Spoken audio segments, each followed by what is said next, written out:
Half frozen and barely clinging to life, Grace Kellerman escapes into the brutal Sierra Nevada wilderness, running from a powerful Sacramento man determined to claim her at any cost.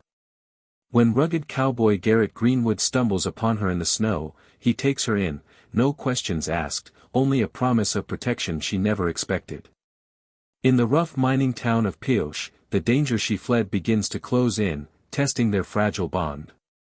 But as shared struggle turns into trust, and trust into love, Grace and Garrett must decide whether their newfound partnership is worth risking everything: freedom, safety, and even their lives.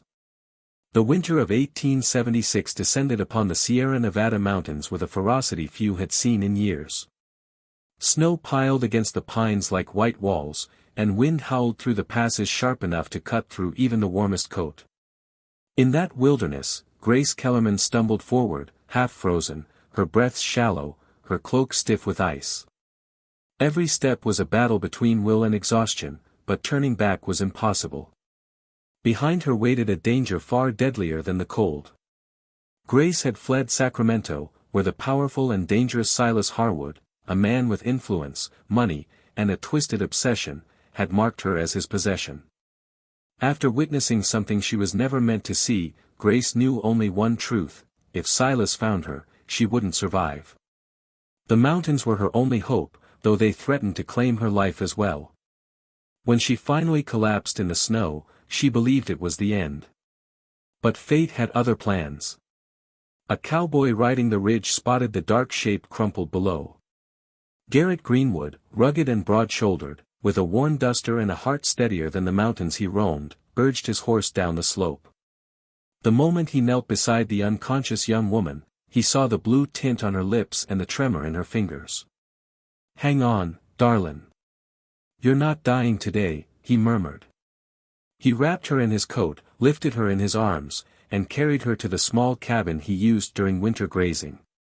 All night, Garrett worked to warm her, building a fire, rubbing warmth into her hands, coaxing her to sip broth when she stirred.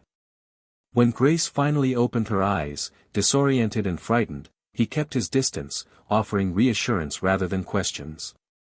"You're safe here," he said simply. "Nothin' and no one is gonna harm you." Over the next few days, Grace slowly recovered, though shadows still haunted her eyes. Garrett never pressed her for details. He offered quiet company, chopped wood outside her window so she knew he wasn't far, and left hot meals on the table without demanding explanations. His gentle patience became the very thing that tugged at Grace's guarded heart. When the storm finally broke, Garrett hitched his wagon and offered to take her wherever she wished. She hesitated only a moment before whispering, "Anywhere but Sacramento." Garrett nodded. "Then we ride for Pioche." The mining boomtown in Nevada was rough, loud, and dangerous, but Garrett's brother lived nearby, and Garrett believed it could offer Grace both anonymity and a fresh beginning. As they traveled, their bond deepened, through shared meals cooked over campfires, quiet conversations under starlit skies, and the growing sense that they had found in each other something resembling peace. In Pioche, Garrett helped Grace find work in the small mercantile, while he took jobs breaking horses and hauling supplies for the mines. The town's grit and chaos made it easy for her past to stay hidden. Yet Pioche had dangers of its own. When Silas Harwood's hired men finally tracked her to the town, Grace panicked, certain she had ruined Garrett's life by keeping the truth from him. But instead of anger, she found fierce determination in his eyes. "You won't run alone ever again," he told her. "Not while I'm breathin'."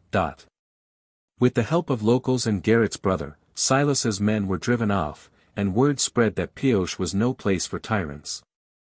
Grace realized she had something she'd never possessed before: protection, yes, but also partnership, belonging, and love. As the months passed, Garrett and Grace built a quiet life together. Their cabin on the outskirts of town slowly filled with warmth, laughter, and eventually, the soft cries of the child they welcomed into the world. Grace had once believed her life would be defined by running.